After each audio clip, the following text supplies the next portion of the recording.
Belum lama ini saya habis mereview sebuah PC build up dari brand Dell. PC tersebut segmentasinya adalah untuk PC office atau kantoran, tapi tentu saja untuk yang punya budget lebih, karena harganya memang cukup tinggi guys. Nah, di video ini saya akan memberi solusi buat kalian alternatif PC murah yang nggak murahan, yang masih bisa dipakai lancar, browsing tanpa nge-lag, bisa dipakai buat PC kasir, dan bahkan editing grafis ringan di CorelDRAW atau Photoshop. Budgetnya cuma 1 jutaan aja guys. Nah, di depan saya ini ada satu set PC yang akan nanti kita rakit. Tapi FYI ini belum termasuk dengan periperal di luar kotakan PC-nya ini sendiri ya. Maksud saya adalah seperti misalnya monitor, keyboard, mouse, dan speaker. Jadi budget yang tadi saya bilang 1 jutaan belum termasuk mereka itu semua. Kalau kalian mau menambahkan monitor, keyboard, mouse, dan speaker, kalian mungkin harus menyiapkan budget tambahan 1 sampai 1,5 juta lagi. Karena toh sekarang monitor LED juga murah-murah guys. 20 inci kita bisa dapetin di harga 1 jutaan, bahkan mungkin kurang tergantung dari brand yang akan kalian beli. Oke, balik lagi. Di sini saya memakai basis seperti biasa favorit saya, Intel Gen 4 Haswell yang nggak ada matinya. Menurut saya ini adalah minimum requirement untuk kalian rakit sebuah PC. Mau itu dipakai untuk PC gaming kere-hore ataupun PC office kere-hore. Nggak tahu ya, ada nggak PC office kere-hore. Gen 4 ini menurut saya adalah yang saat ini paling basic, yang paling bawah. Jangan beli yang di bawahnya Gen 4. Dan untungnya untuk build Gen 4, motherboard versi baru atau kita beli barunya ini masih banyak yang dijual di pasaran. Di sini saya memakai motherboard dari brand Avoc. Chipsetnya adalah H81 yang udah pernah saya review juga. Jadi motherboard seperti ini banyak bertebaran di marketplace. Kalian nggak harus brand Avoc ya. Yang penting H81 kalian cari aja, harganya mungkin di kisaran 300 ribuan. Banyak di marketplace dijual baru dengan garansi yang tentu saja ya tergantung dari distributor atau sellernya sih. Gampang atau enggaknya saya juga kurang tahu. Untuk memasangkan prosesor di motherboard ini tentu saja kita harus menyiapkan prosesornya itu sendiri. Prosesornya di sini saya memakai Core i5 4590S. Ini pun kalian nggak harus pakai yang persis seperti seri yang saya pakai. Banyak tipenya. Misal nih i5 4570, 4590, 4670, 4690. 4 seri itu adalah yang menurut saya paling favorit, banyak dijual belikan di marketplace online, dan performanya yang seperti tadi saya bilang nggak jelek-jelek amat. Dan kalau kalian mencari atau membeli prosesor seperti ini, jangan lupa kalian harus beli juga cooler atau fan-nya, heatsink fan. Di sini saya ada dua opsi. Jadi yang satu adalah cooler tower aftermarket yang harganya di kisaran 75 sampai 150 ribuan. Modelnya seperti ini dan fan-nya macam-macam ya. Ada yang bisa nyala, ada yang nggak bisa nyala. Tapi yang jelas beli cooler seperti ini nggak ada fungsinya guys. Karena akan buang-buang budget kalian. Jadi kalau kalian budgetnya terbatas, mending skip aja cooler model seperti ini. Kalian langsung aja membeli fan yang original Intel punya. Untuk soket 1150 seperti ini bentuknya. Dan ini biasanya dijual terpisah ataupun kadang include dengan prosesornya. Dengan harga kisaran 30 sampai 40 ribuan. Jadi jauh lebih ngirit. Tapi kalian harus perhatikan, terkadang ada cooler atau fan yang nggak ada thermal paste di bagian bawah baseplate-nya ini. Ini kalian harus tanyakan ke sellernya. Kalau nggak ada thermal paste di sini, kalian harus beli sendiri lagi thermal paste-nya terpisah. Seperti yang misalnya saya jadikan contoh ini ya, modelnya suntikan. Ini ada thermal paste dari brand Magic. Harganya sih cuma 10 ribuan aja sih, murah juga. Tapi nggak ada salahnya sih, walaupun di heatsink fan ini, di baseplate-nya ada thermal paste-nya, kalian masih membeli lagi sebuah thermal paste. Karena siapa tahu nanti kalau kalian dalam pemasangan ada kesalahan, atau harus dicopot, dipasang lagi, atau terkena tangan, hilang. Jadi kalian masih punya thermal paste buat memasangkan prosesor ke motherboard dan CPU coolernya ini. Lanjut, setelah motherboard, prosesor, sekarang ke memori atau RAM. RAM yang saya pakai di sini adalah RAM murah aja ya. Ini nggak ada heatsinknya, nggak ada apa. RAM-nya telanjang. Ini bahkan saya nggak tahu Kingston asli atau enggak. 8 GB DDR3 karena memang support dari motherboard H81 ini masih DDR3. Maksimalnya adalah 16 GB. Jadi kita harus membeli 8 GB kali 2. Kalau budget kalian terbatas, kalian bisa beli satu keping dulu guys, 8 GB. Ini nggak nyampe 100.000, jadi sayang sih menurut saya sekalian kalian beli 8 GB kali 2 supaya bisa mentok sekalian ke 16 GB dual channel. Nanggung gitu. Kemudian untuk storage, di sini saya mencontohkan memakai SSD NVMe, bentuknya seperti ini. Ini ada dua. Ada berbagai macam kapasitas dan berbagai macam brand, terserah kalian mau beli yang mana. Biasanya sih minimal kita pakai yang 256 GB untuk Windows 10 dan aplikasi-aplikasi basic saat ini. Bakalan butuh diinstal di SSD NVMe ini nanti guys. Bentuknya kecil, kepingannya seperti RAM. Dan yang dicontoh saya 256 dan 512. Harganya nggak sampai 2 kali lipatnya. Ini juga tergantung dari budget kalian. Kalian bisa pilih mulai dari range harga 250 ribuan untuk yang 256 GB sampai 500 ribuan untuk yang 512 GB. Storage secondary ini juga tentatif ya dia ya. Nggak harus ada. Dan kalau kalian memang butuh storage atau menyimpan data-data yang cukup besar di PC kalian untuk kantoran, saya rasa nggak ada salahnya membeli sebuah hard disk. Karena hard disk ini bisa menjadi alternatif storage yang berukuran besar tapi masih murah. Di contoh ini saya 1 tera ya, kayaknya terlalu overkill. 500 GB aja menurut saya udah cukup dan harganya juga murah 500 GB itu guys. Tapi pastikan kondisinya bagus dan sellernya terpercaya. Terus sentinelnya juga bisa 100% dan lain sebagainya lah. Yang penting minta garansi aja. Karena biasanya kalian kalau begini beli bekas kan. Nggak mungkin beli baru. Karena hard disk pun walaupun jadul tapi 1 teranya masih cukup mahal harganya. Nah, yang terakhir adalah casing. Ini di sini saya memakai casing murah juga, harga 300 ribuan yang banyak banget pilihannya. Kalian bisa pilih berbagai macam casing. Sekarang sudah bertebaran di marketplace. Ini saya ambil yang sudah include power supply. Karena kan memang ini untuk PC kantoran ya. Saya nggak memasangkan VGA atau yang lain. Jadi menurut saya paling value kalau kita beli yang sudah include power supply seperti ini. Power supply-nya sudah bisa dipastikan power supply low end yang murahan yang cuma bisa buat menghidupkan part-part low end seperti ini. Jangan kalian tambahkan VGA card atau pakai proxy yang terlalu tinggi TDP-nya. Ini adalah Hose Orion dan kelebihannya lagi di sini dia sudah include fan guys di casingnya. Saya udah nggak perlu pusing-pusing lagi soal airflow, nggak perlu takut kalau PC-nya nanti bakalan kepanasan. Dan juga bisa mendongkrak penampilan karena ada cahaya lampu-lampunya begitu. Oke, jadi langsung aja ya. Kita sudah berkenalan dengan semua partsnya. Sekarang kita akan masuk ke proses merakit mulai dari motherboardnya dulu. Seperti biasa.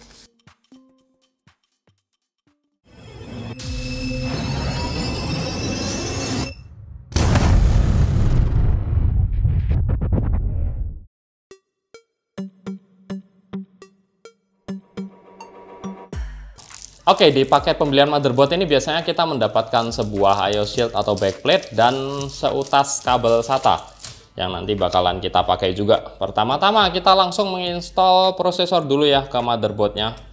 Kuncinya tinggal dibuka seperti ini. Ini ada cover plastiknya, kita buka seperti ini guys. Tapi hati-hati nih angkatnya. Jangan sampai pin yang ada di motherboard ini bengkok atau rusak. Karena langsung auto tidak bisa dipakai nanti motherboardnya. Apalagi kalau sampai patah. Kita siapkan prosesor dan kita pasang dengan posisi yang juga jangan sampai salah. Posisinya sesuaikan dengan tray atau soket yang ada di motherboardnya ini seperti ini. Pastikan pas dulu ya, jangan miring atau salah posisi baru kita benar-benar tutup dan kita kunci seperti ini.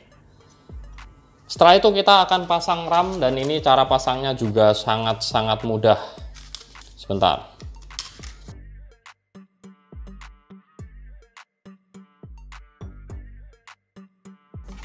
Kita pasang RAM di slot RAM yang ada di motherboard. Buka dulu kunciannya di bagian atas dan bawah ini keduanya. Kalau kalian pasang 2 slot ya tinggal kita pasang aja di kedua slot. Kalau kalian masih cuman punya 1 aja, it's okay, nggak masalah. Dipasang 1 gini juga bisa jalan. Terserah mau di slot yang kiri atau kanan, sama saja. Selanjutnya kita akan memasang SSD NVMe kepingan yang kecil ini ke motherboard juga, karena memang motherboard ini sudah support SSD NVMe 1 slot, dan di sini kita mulai membutuhkan obeng guys, obeng plus. Sebentar, kita harus buka dulu bautnya seperti ini, baru kita bisa masukkan SSD NVMe ke slotnya. Posisinya seperti ini, agak miring sedikit, dan kita dorong. Kemudian kalau udah pas masuk, tinggal ditahan dan kita baut kembali di ujung sisi satunya. Kemudian kita lanjut memasangkan cooler prosesor ke atas prosesor tentu saja.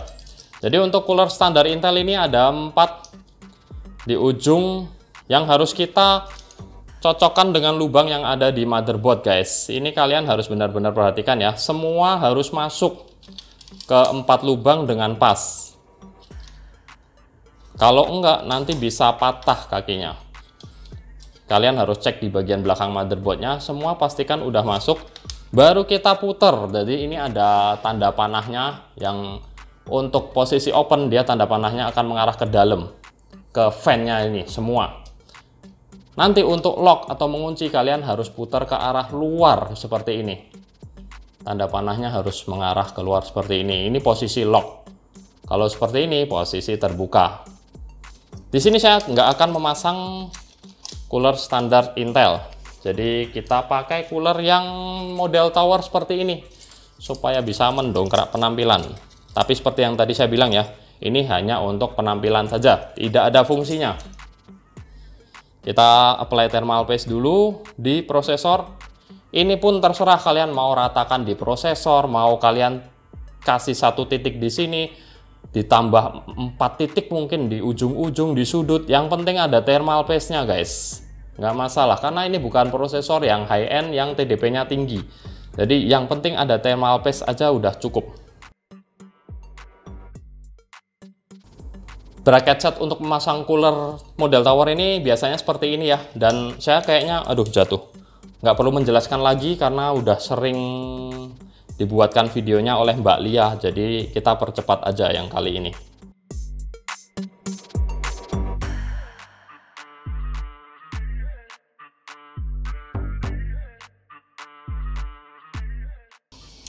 Nah, CPU cooler tower sudah terpasang, harus kalian double check, pastikan semuanya terkunci dengan sempurna ya. Dan bagian terakhir yang nggak boleh lupa juga adalah mencolokkan kabel fan atau CPU fan. Kebetulan untuk CPU cooler tower ini 3 pin dan di motherboardnya 4 pin, tapi itu pun nggak masalah, tetap bisa dipasang. Ada 1 pin yang bakalan di luar seperti ini. Oke, jadi untuk motherboard dan segala part yang terpasang di motherboard sudah selesai. Sekarang kita akan beralih ke casingnya guys.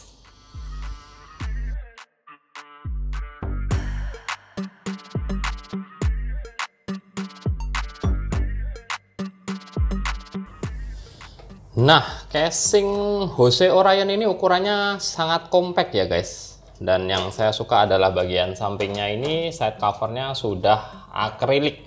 Jadi kita bisa lebih menampilkan keindahan dari isi PC kita. Kita buka dulu bagian side cover akriliknya ini dari 4 baut yang ada di sudut.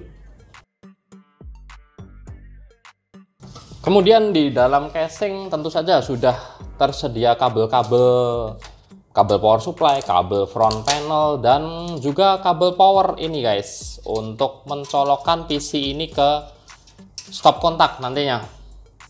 Biasanya kalau casing yang sudah include power supply memang dapat kabel power seperti ini ya, nanti akan dicolok di power supply-nya. Dan lebih simpelnya lagi, ini power supply sudah kondisi terpasang, kalian nggak perlu ribet-ribet beli power supply dan memasang power supply. Posisinya ada di atas, dan untuk kabelnya juga standar sih, yang penting bisa untuk menghidupkan PC kita lah, walaupun ratingnya sangat kecil dan biasanya power supply-nya kurang bagus ya.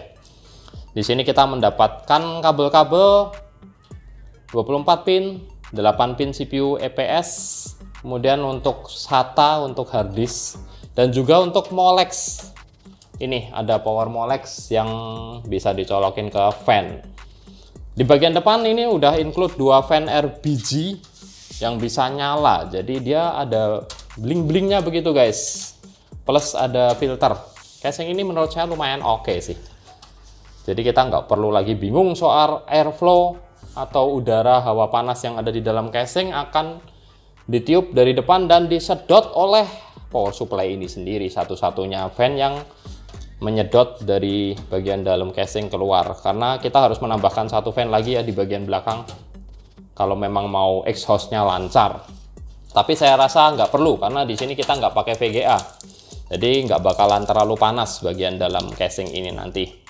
Oh ya, ini juga jelas kita dapetin 1 set baut untuk merakit di dalam plastik ini.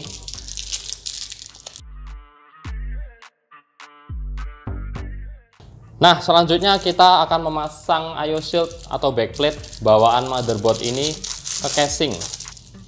Posisinya ada di bagian belakang yang lubang ini.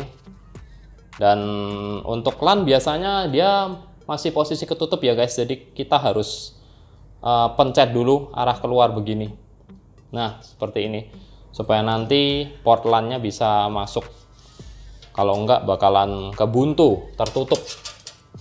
Masangnya simple aja, tinggal dipasin sama lubang kotak yang ada di bagian belakang ini, ditambahkan sedikit tekanan di bagian atas, bawah, dan sudut-sudut, maka sudah terpasang. Nice. Setelah itu baru kita pasang motherboard. Motherboard posisinya tentu saja ada di sini. Ini adalah area memasang motherboard, dan akan saya coba pasang dengan kondisi berdiri ya. Seharusnya kalian kalau masang motherboard posisinya tidur seperti ini nih. Tapi ini saya akan coba pasang di posisi berdiri. Ini jangan sampai ada kabel yang kecepit ya di bagian belakang motherboard.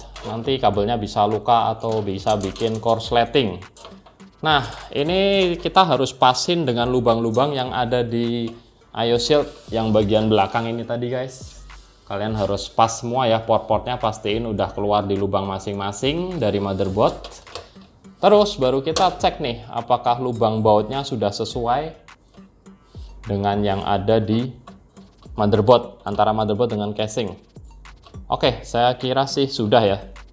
Ada 1, 2, 3, 4, 5 baut, sudah cukup.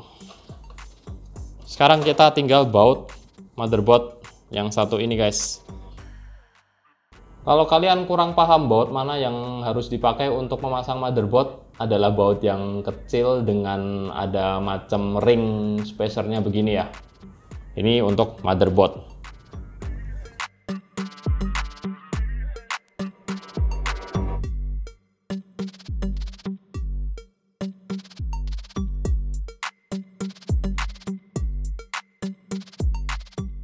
Oke, sepertinya memang benar ini cuma ada 5 lubang baut yang bisa dibaut.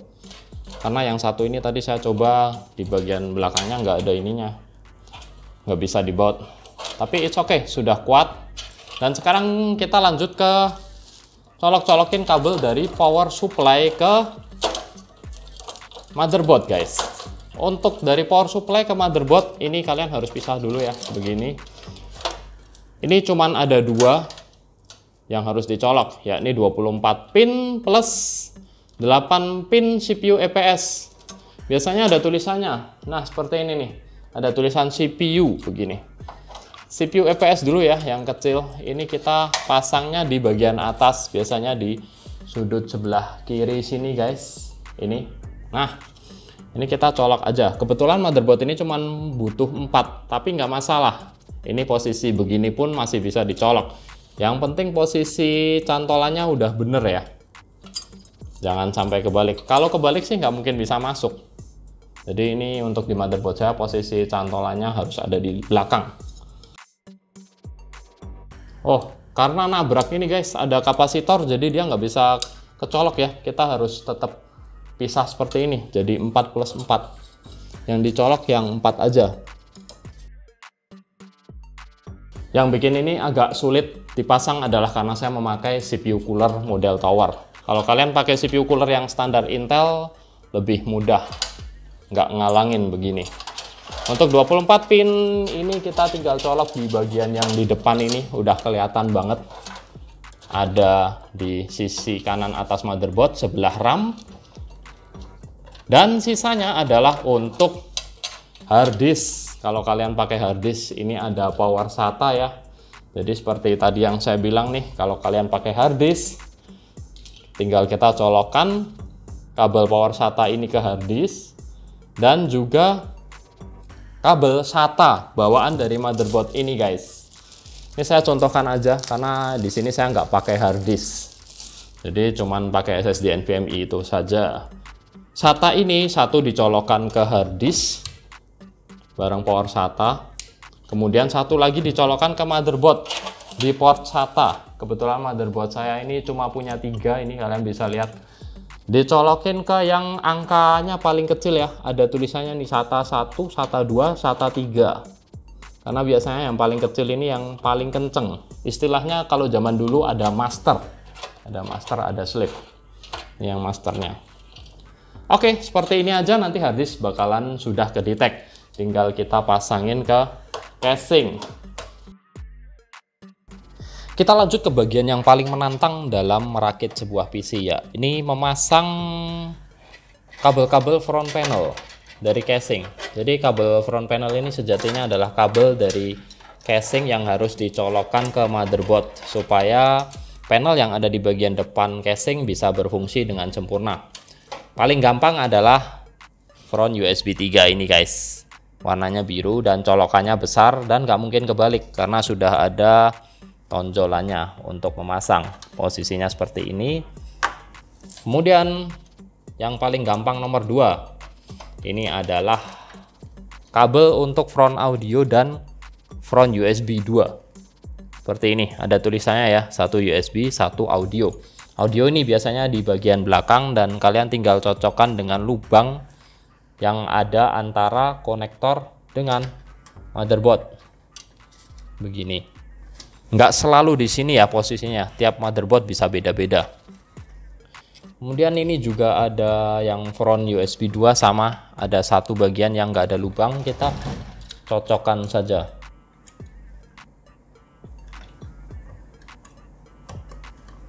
Dan dipasang, biasanya berdekatan dengan front USB 3 seperti ini. Dan terakhir yang paling susah nih guys, ini ada sebenarnya ada 4 pasang ya.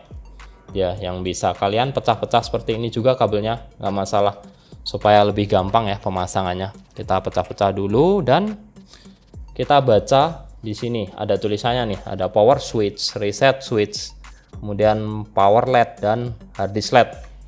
Nah, urutannya ini kalian bisa baca di buku petunjuk atau buku manual motherboard masing-masing. Kalian tinggal cocokkan dengan bagian F panel ini yang ada biasanya di depan kanan motherboard atau di atas sini juga, kadang nggak mesti posisinya, dan kadang ada warna-warninya juga. Ini kita harus baca di buku petunjuk kalau bingung. Jadi biasanya yang atas ini adalah power LED dan power on. Jadi kita colokin yang atas dulu, power switch. Power switch ini power on dan power LED plus minus. Ini kalian harus juga perhatikan plus minusnya, jangan kebalik. Dan ini ada reset switch. Reset switch biasanya posisinya di bawahnya power switch. Terakhir adalah hard disk LED dengan plus minus juga. Nggak boleh kebalik ini ya, karena kalau nggak LED-nya nggak bisa nyala nanti. Oke, ini saya miringkan sedikit.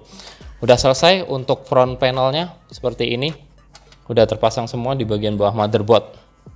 Berarti seharusnya PC yang satu ini sudah bisa nyala. Kita coba dulu ya. Kita colokkan kabel power ke stop kontak dan kemudian kabel satunya kita colok ke power supply seperti ini. Dan kebetulan power supply ini nggak punya switch on off ya. Kalau kalian ada switch on off di power supply-nya, pastiin posisi on dulu. Kadang ada yang lupa di posisi off, tapi coba dinyalakan tapi nggak nyala-nyala. Dan dikiranya gagal merakit. Nah, seharusnya seperti ini, langsung menyala guys. Dan CPU fan pun juga menyala. fan casing menyala. Ini kalian harus berhati-hati ya. Ini kabelnya hampir masuk ke area fan. Nanti harus dirapikan dulu. Bisa nyangkut di fan, berbahaya. Kita harus rapikan kabel-kabelnya. Dan yang penting bisa nyala dulu seperti ini. Berarti rakitan kita kali ini sudah sukses. Tinggal nanti kita colokkan output kabel HDMI atau VGA, tergantung dari monitor kalian ya. Dan untuk PC seperti ini, saya sarankan kalian jangan menambah VGA card tanpa mengganti power supply terlebih dahulu. Bisa pakai VGA card mungkin yang tanpa pin power, tapi saya nggak rekomen. Jadi mending kalian ganti power supply-nya dulu. Rating power supply-nya terlalu rendah dan kayaknya kualitasnya juga nggak terlalu bagus untuk ditambahkan VGA card. Kalau kalian mau tambah VGA card sih simple ya. Ini pun bisa jadi PC gaming. Tinggal kalian colok ke slot PCIe X16 yang ada di bawah SSD NVMe ini dan dimasukin ke sini VGA-nya. Tapi sekali lagi jangan lupa memindahkan output display dari yang di motherboard ke yang VGA nantinya di bawah sini. Karena nanti bakalan no display kalau kalian masih colokannya di sini untuk yang ke monitor ya. Dan sekarang tinggal saya rapikan dulu ya nanti kabelnya, baru kita install Windows dan aplikasi-aplikasi supaya PC ini bisa berjalan.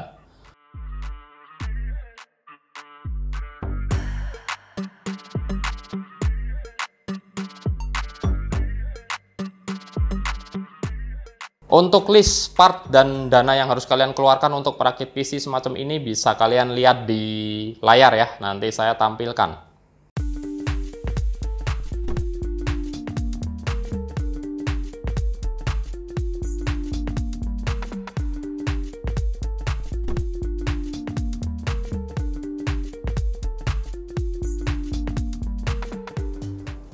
Kalau dilihat-lihat PC ini jadinya keren juga ya. Dan oh ya, kalau kalian bertanya soal konsumsi daya listrik, PC seperti ini bakalan makan daya kisaran 30-40 watt saat idle di Windows 10. Dan mungkin saat full load CPU 100% bisa di 80-90 watt. Jadi menurut saya masih tergolong ramah di kantong lah ya untuk tagihan listriknya. Dan kalau kalian mau sulap jadi PC gaming tinggal tambahkan VGA, tapi seperti yang tadi saya bilang harus ganti power supply yang lebih bagus lagi. VGA card yang cocok untuk disandingkan Core i5 Gen 4 ini menurut saya dari GeForce adalah GTX 1050 Ti sampai 1650 Super. Di atasnya itu bakalan agak bottleneck dan VGA cardnya nggak bisa bekerja dengan optimal. Oke, jadi mungkin sekian aja video PC rakitan Office kali ini. Saya Hendy pamit dulu dan makasih udah nonton.